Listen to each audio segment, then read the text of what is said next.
Video में हम discuss करेंगे कि क्या होता है अगर मुल्क डिफ़ॉल्ट कर जाए, एक आम आदमी के ऊपर उसका क्या असर पड़ता है। सबसे पहले हम दो मुल्कों को देख लेते हैं जिन्होंने रिसेंटली डिफ़ॉल्ट किया है, लबनान और श्रीलंका, और उसके बाद इंशाल्लाह ताला पाकिस्तान के ऊपर बात करेंगे।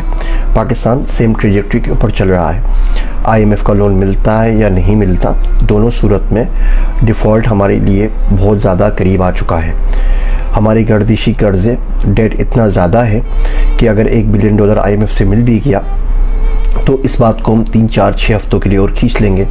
बकरे की माँ कब तक खैर बनाएगी, उसके बाद हम फिर इसी सिचुएशन में वापस होंगे। अगर IMF का लोन नहीं मिलता तो सिचुएशन जो 6 हफ्ते बाद आनी है वो भी 2 हफ्तों बाद आ जाएगी।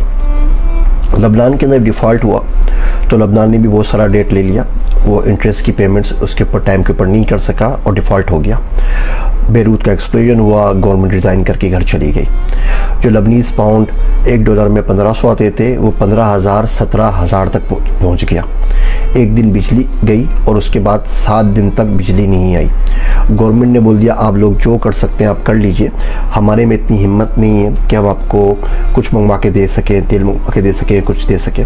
गरीब जो है वो पिसता चला गया, इन्फ्लेशन बढ़ गई, सुबह प्राइसेस कुछ और होते हैं और शाम में कुछ और होते हैं। जो अमीर लोग थे उन्होंने अपने माफियाज़ बना लिए, उनके पास पैसा था, उन्होंने अपने पैसे से तेल और दालें और दवाइयाँ ऐसा मंगवाना शुरू कर दी।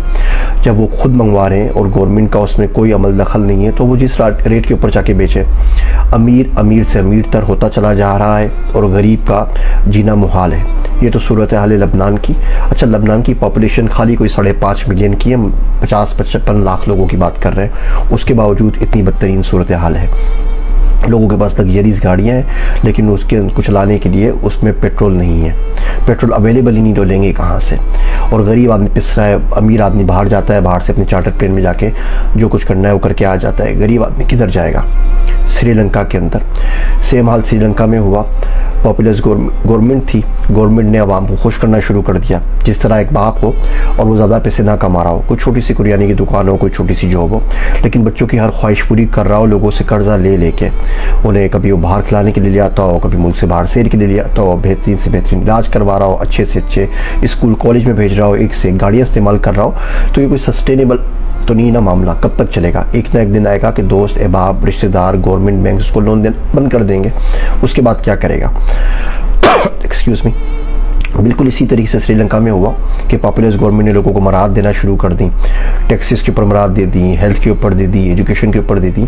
और जब पेमेंट का टाइम आया तो पैसे उनके पास कोई नहीं थे। वो कहते हैं ना अरबी के अंदर माफ़ी फलूस, तो माफ़ी फलूस में करें क्या, तो मुल्क डिफ़ॉल्ट कर गया। जो पेट्रोल 80 रुपये का था वो 400 रुपये का हो गया। जो ब्रेड 35 रुपये की आती थी वो 200 रुपये की भी नहीं मिलती। मेडिसिन पूरी मुल्क से गायब हो गई। लोग 4-4 मील लंबी लाइन बना के पेट्रोल लेने लगे क्योंकि पेट्रोल के वो टैंकर आते थे, गवर्नमेंट पैसे नहीं कि पेट्रोल ले सके, और 3-3, 4-4 दिन लाइन में लग के उनको पेट्रोल मिलता था। मुजाहरे हुए, बहुत से लोग अरेस्ट हुए, बहुत से लोग मारे गए, शूट ऑन साइट के ऑर्डर्स जारी हो गए, प्रेसिडेंट साहब मुल्क छोड़ के भाग के सिंगापुर चले गए। ये सारी कहानी हुई और अब इस कहानी को काफ़ी अर्सा गुजर चुका है, लेकिन अभी मैं रिसेंटली श्रीलंका का विज़िट किया है सिर्फ देखने के लिए कि क्या होता है। और गरीब आवाम का बेड़ा गर्क है।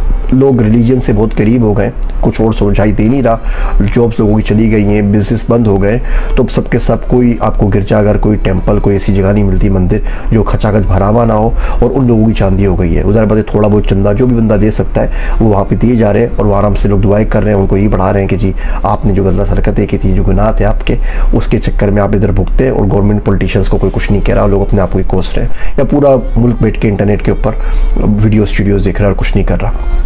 लेकिन इकोनॉमिकल डाउनटर्न इतना ज़्यादा बुरा है कि गरीब का बड़ा गर्क हो गया है। 84% इन्फ्लेशन तो गवर्नमेंट कहती है। अब गवर्नमेंट को बोलने का क्या, जो चाहे बोलती रहे, जो चाहे रेट सेट करती रहे, देना किसने, लेना किसने और बेचना किसने। गवर्नमेंट बोल दे अगर 30 रुपये किलो आटा है तो 30 रुपये किलो आटा अवेलेबल भी तो होना, कहीं पर भी अवेलेबल तो मार्केट रेट के ऊपर होगा। सेम काम किया जो पाकिस्तान में कर रहे हैं, गवर्नमेंट ने डॉलर को पेक कर दिया था, पेक करने के बाद वो उसको लपेटते रहे। आम डॉलर की बैंक इंटर बैंक रेट के अंदर ओपन मार्केट में बहुत ज़्यादा फ़र्क बढ़ता चला गया। और जब जब उन्होंने पे घटाया है तो डॉलर अब वो जो 200 रुपये के ऊपर था वो अब 360 365 के ऊपर पहुंच गया है। और जब डिफ़ॉल्ट शुरू हुआ था 400 रुपये में भी डॉलर अवेलेबल नहीं था।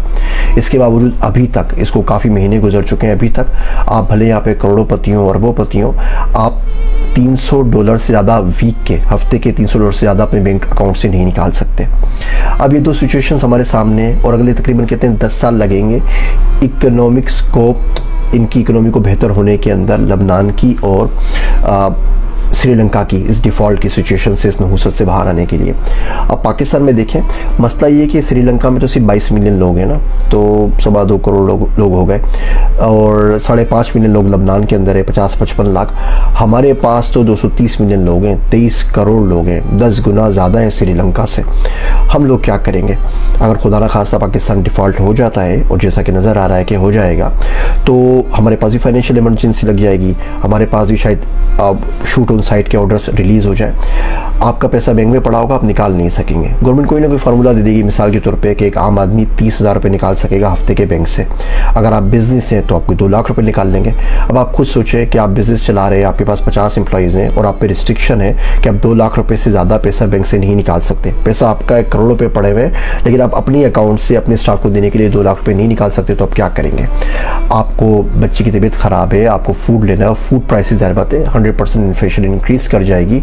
मुर्गी आपको 1500 की मिल रही होगी और गवर्नमेंट बोलेगी 30,000 से ज़्यादा आपने निकालनी नहीं है बैंक अकाउंट से हफ्ते भर के अंदर, तो आप क्या करेंगे? और वो भी उस सूरत में ना, तो सूरत हाल अच्छी कि जिनके पास पैसा है, जिनके पास पैसा ही नहीं है, जो दिहाड़ीदार मजदूर है, वो लोग क्या करें?